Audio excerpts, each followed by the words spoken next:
Okay, folks, the blog is not dead. SEO is not dead, especially in the age of LLMs. So if you have a product, a company, you're thinking about creating a startup blog to help market, I am going to make it a little easier for you, and I'm going to show us some inspiration after looking at a lot of blogs and research. So let's get clear on why we're even doing this. 3 goals. First one, most important, is traffic, user acquisition, eyeballs, getting people on your site, having your SEO rank go up, all important things that can come from a blog. Organic reach, so not paid ads. Important still, especially if you're bootstrapped and don't have a lot of money to burn. Second, much less important probably, is brand. Uh, Giving a sense of who you are as a company, your story. I think this is overemphasized, but it's still a component. And then finally, for later stages, recruiting. So that comes into brand, but also, as you'll see in some examples, it can help you just find better people. So, what does a good company blog have to have?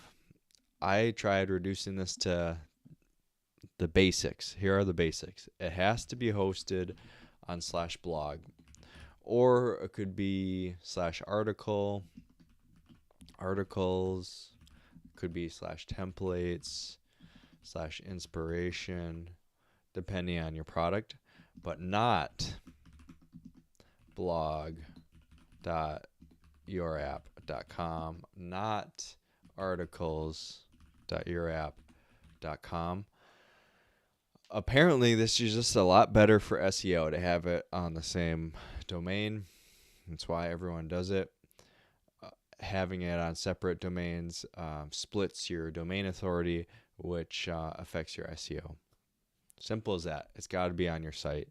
This is unfortunate because it makes maintaining a website a little more complicated, because you got your like CMS stuff, which is your blog, like your content, and then maybe you got your landing page, you got just miscellaneous things, privacy policies, whatever. Like, you got other categories of things that are not on your site.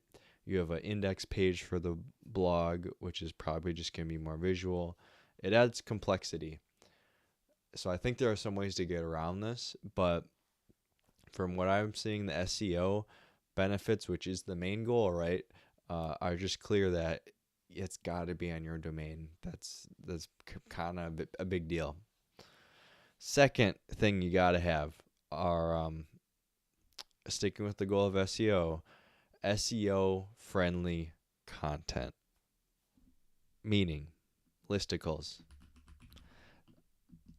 10 ways to use XYZ to blah, or 12 hacks from Y. Doesn't have to necessarily be about your product every time, but the listicles work, man.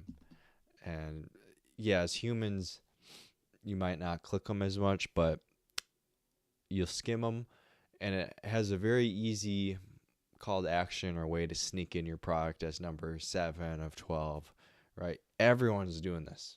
They at least have a handful of these because it works. The second thing that works is competitor reports, or just like versus articles, or like alternative articles. So my app versus VC app, my app, or my app VC app comparison. Really easy SEO, captures intent. So if they're looking at the VC app and you got your Bootstrap app, you're going to pop up more likely if you have these articles.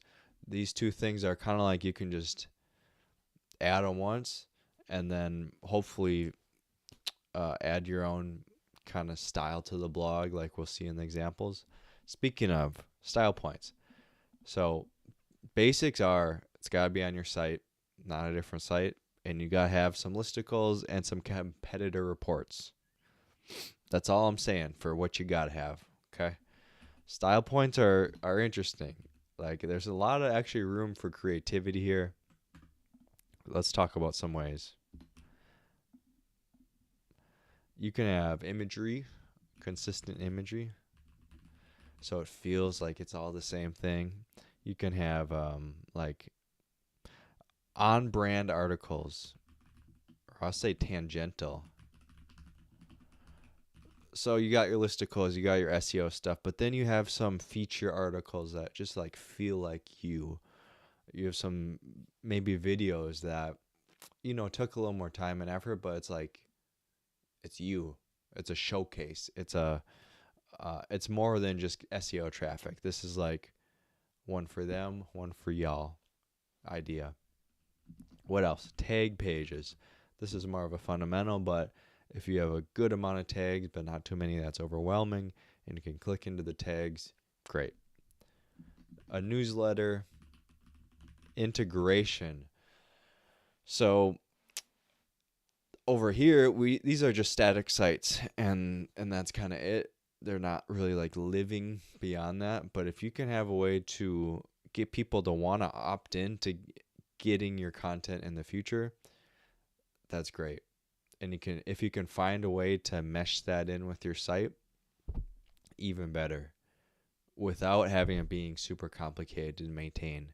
A couple examples I'm going to show you who would do this well. Next, Gen Z stuff. I'm not Gen Z, but Gen Z likes certain things, and if you aren't super millennial or Gen X, they'll notice it. It stands out. That's going to help you with the recruiting, and it'll just feel a little more fresh and nice. As a millennial, I can tell when some people have Gen Z on staff, and it's just a better experience. So you'll see again examples. So anti-patterns. Let's just get these out of the way too. I just have a couple. One that comes to mind is too many excessive images. It's a blog. It's text, and it's for your app. So you don't want to take up so much real estate with images. You're not a photography portfolio. It's a blog for your app, I'm assuming. So if you're bloating with images, it's not going to work. With that, let's crown our winners. These are the startups, the GAG Awards for the best startup blogs. Best UX goes to, probably no surprise, Figma. Let's pull it up.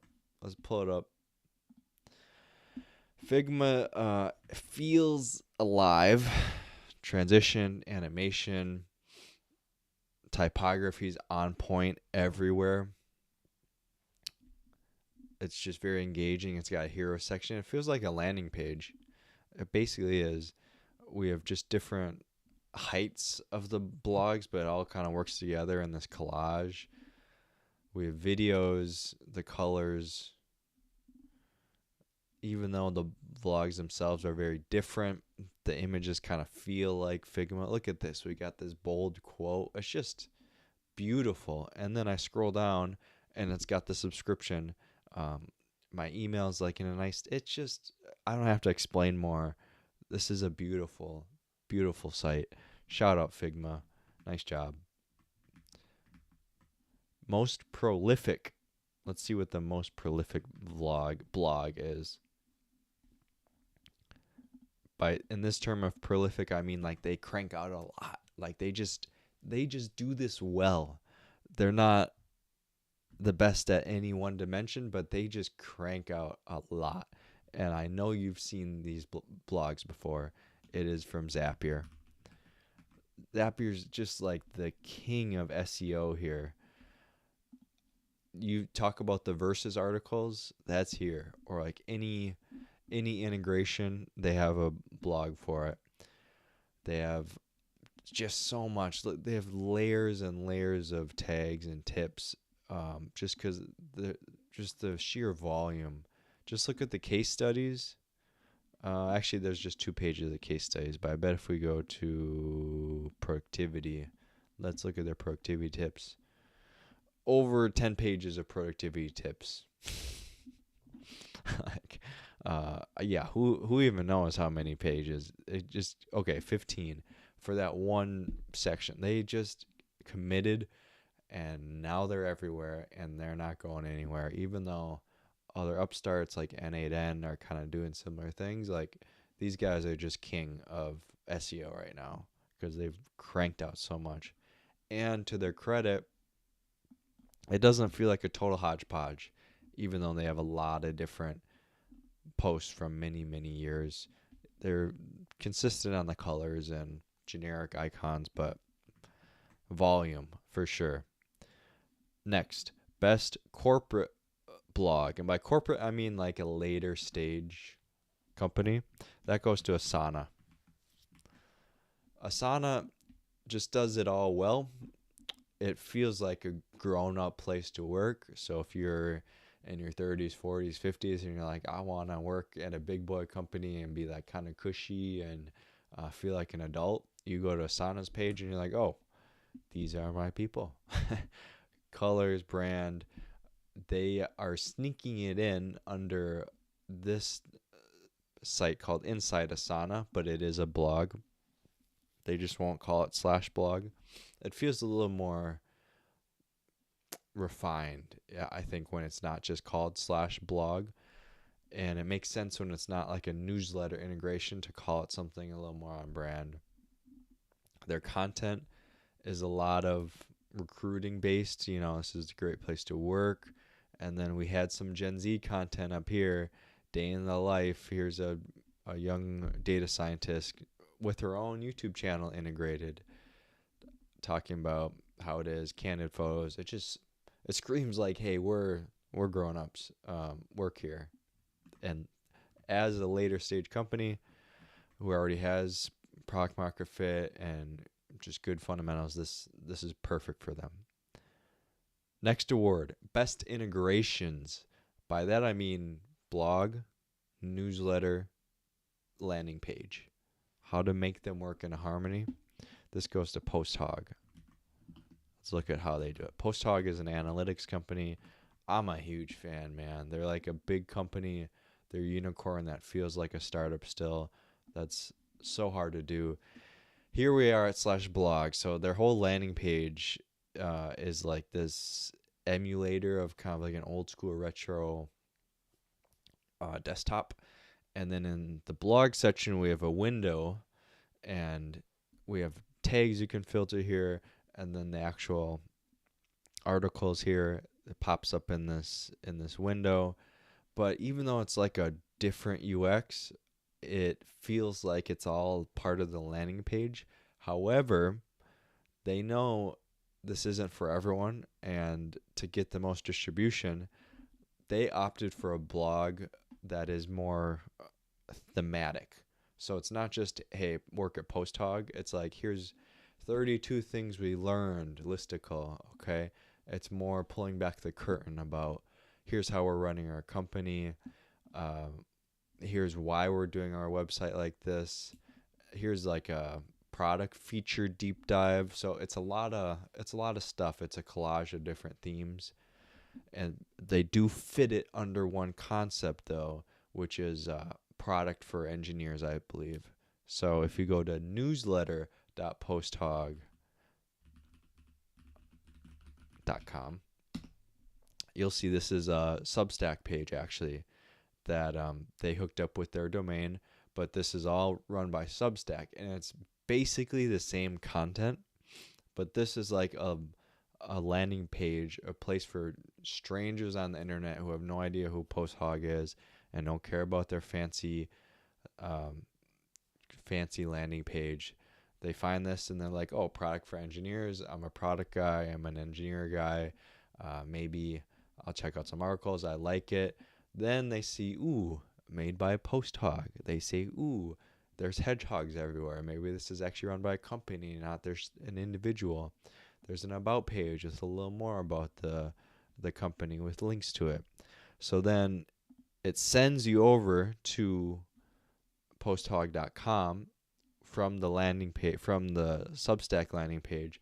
And then if you subscribe to the Substack, I think you get opted into the company's newsletter. So you get the product for engineers articles, but then you'll get little tidbits about, hey, if you have a product yourself and you want some analytics, by the way, we make that and you might like it.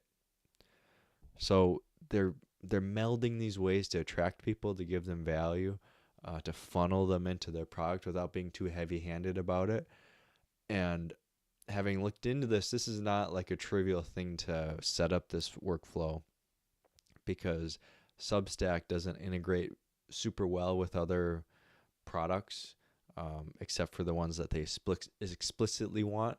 So having separate email lists for a Substack versus your company is tricky. And as of a couple months ago, I know that they manually will import the delta from the Substack subscribers into their email. So they're putting in work to make this all come together. But from a user's experience, it's very smooth and it feels like the pitch is non-existent. I'm getting fired up about this one because I really like it, but keep moving a little bit. Let's go to the up-and-comer. The up-and-comer is from Compass Calendar. You saw this coming, or maybe you didn't. Compass Calendar is my app. We have a blog that's modeled very similarly to PostHog, except a little more minimalist. So Compass Calendar is a productivity app. It's for minimalists. It's for people who just want to plan their day, get in control of it. The landing page is super simple. In fact, I don't even have a blog link here yet. I still have to do the part where I'm setting up the company page and, doing that work to make it feel like, this is a place to go to read. But I do have the Substack, and the Substack is linked to newsletter.compasscalendar.com, and basically I'm following the same format. But why I think this is up and coming is that this is touching on a contrarian viewpoint on technology, which is not so much work-life balance, but achieving excellence in multiple dimensions of life, but not too many dimensions. So being really good at a few things, but only a few things, and being okay with probably sucking at other areas of life. That's why it's called time management for happy tech people. So people who are in tech will relate to some of the anecdotes here. The time management speaks to the fact of productivity and getting things done, but the happy part speaks to the contrarian side of things, that this isn't just bro-y hustle culture. And this is why I think it's up and coming, because the content is real. It's very founder led. So right now I write everything since we're just a team of two, but it's nuanced. It's more like me sharing my notes about what I'm seeing as an early stage founder. 100 hacks to get ripped while working 60 plus hour weeks. Who's writing stuff like this? I think it's pretty snappy. It's up and coming, and it's very easy to subscribe because of the integration. I'll leave it at that. Next, the minimalist, last award. This one goes to, by minimalist, I mean like it's simple, but it really works, especially for a company this size. Todoist. So they have, of course, butted up with the same challenges of PostHog, or as PostHog and Compass Calendar have with the integrations, but they have a very clean way to handle this. /inspiration. Tags here. This might even be a Substack page. It feels like it. But then we have our call to action here. So you can subscribe to the newsletter. They have 170,000 readers here, so their SEO is insane that they're getting, and they're showing up directly in your email.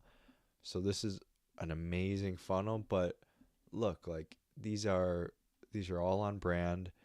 Some of them are really small. They're simple. They're pretty targeted and aligned with the kind of app that they're creating. They have different authors. So there's a team behind this, and I think they've just executed really well without it being like so overwhelming. Like compare this to Zapier's blog page. Like this feels cohesive.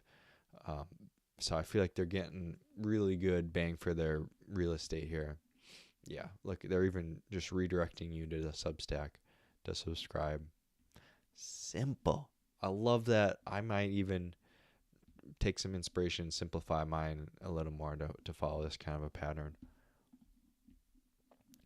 Finally, I said anti-patterns. I just have one. I love this company, so I was surprised I didn't like this, but I don't like Superhuman Male's blog because of the images that I mentioned. First of all, don't like this little chat bot because it kind of goes against the idea of a blog. You don't need customer support for reading on a blog. And the images are part of their brand. Like when you get to inbox 0 in this email app, you see an image, which is calming, but like new people probably don't know that. And it takes up so much space that it's and attention from the text that you don't really even think about the text. Look at this massive thing. It's just like, is this a photography site or is this an email app blog? You have to load more just to get all this up here.